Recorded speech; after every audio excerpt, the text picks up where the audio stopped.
Selamat sore Mner, selamat sore teman-teman. Baiklah, kami dari kelompok 2 akan membahas hasil diskusi kami dengan judul materi konstitusi dan konstitualisme. Namun sebelum itu kami akan memperkenalkan diri kami.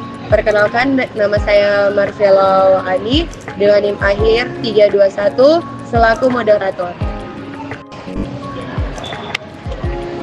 Perkenalkan, nama saya Juan Suot dengan NIM akhir 319. Perkenalkan, nama saya Jutan Ginaloy dengan NIM akhir 320. Dan saya John Losu dengan NIM akhir 318.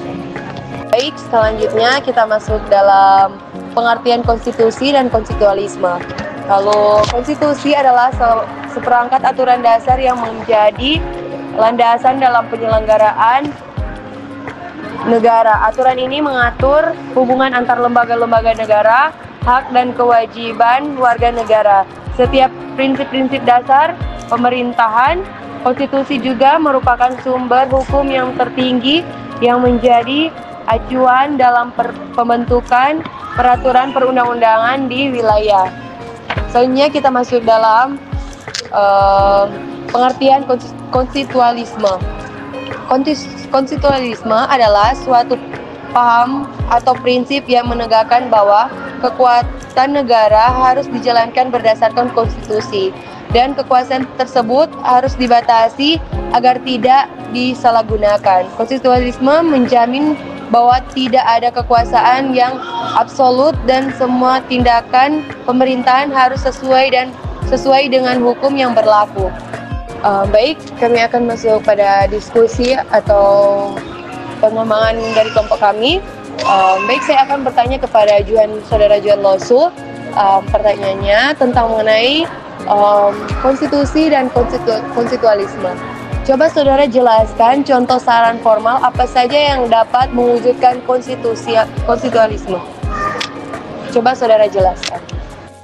Di dalam konstitusionalisme ada beberapa sarana formal yang dapat digunakan untuk mewujudkan konstitusionalisme. Yang pertama, konstitusi tertulis atau Undang-Undang Dasar 1945 yang berfungsi memberikan batasan terhadap kekuasaan negara dan menjamin hak warga negara.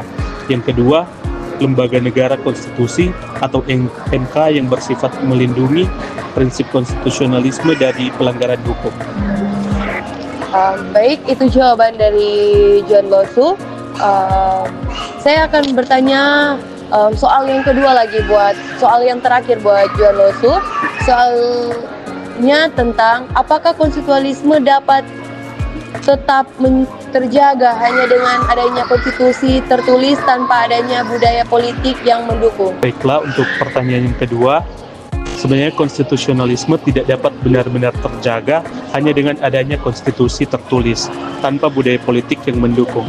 Karena yang pertama, konstitusi tertulis hanyalah dokumen normatif yang menetapkan aturan dasar tentang kekuasaan hak warga negara, namun tanpa adanya kesadaran politik dan komitmen dari para aktor politik maupun masyarakat, konstitusi hanya akan menjadi teks di atas kertas. Yang kedua, budaya politik sebagai pro-konstitusi. Budaya politik dan demokratis seperti penghormatan terhadap hukum, toleransi, keterbukaan, serta kesediaan membatasi kekuasaan adalah tanpa budaya ini, aturan konstitusi dapat dijalankan. Baik, selanjutnya saya akan bertanya kepada Juwita dengan pertanyaan bagaimana konstitusialisme dapat mencegah terjadinya penyalahgunaan wewenang oleh lembaga-lembaga negara? Konstitusionalisme mencegah penyalahgunaan wewenang dengan menerapkan beberapa prinsip kunci.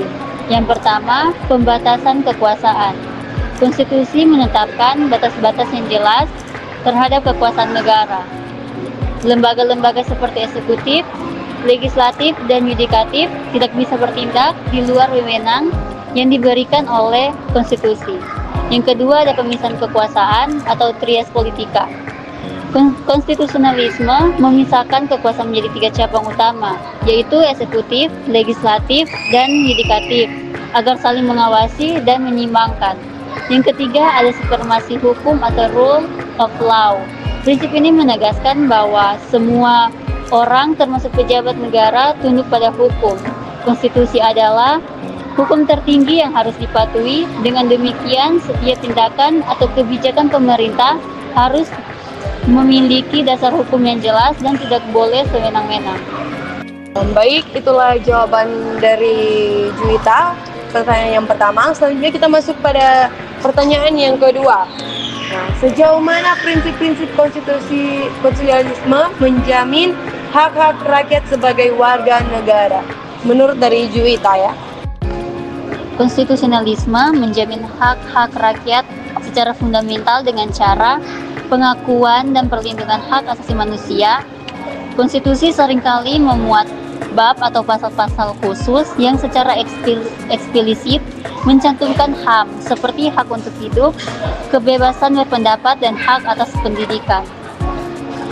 Dan yang kedua ada pembatasan kekuasaan negara terhadap individu. Konstitusi menetapkan batas-batas yang tidak boleh dilanggar oleh pemerintah dalam berinteraksi dengan warganya. Ini artinya pemerintah tidak bisa sewenang-wenang menangkap, menyita properti, atau membatasi kebebasan individu tanpa proses hukum yang adil. Yang ketiga ada mekanisme perlindungan hukum.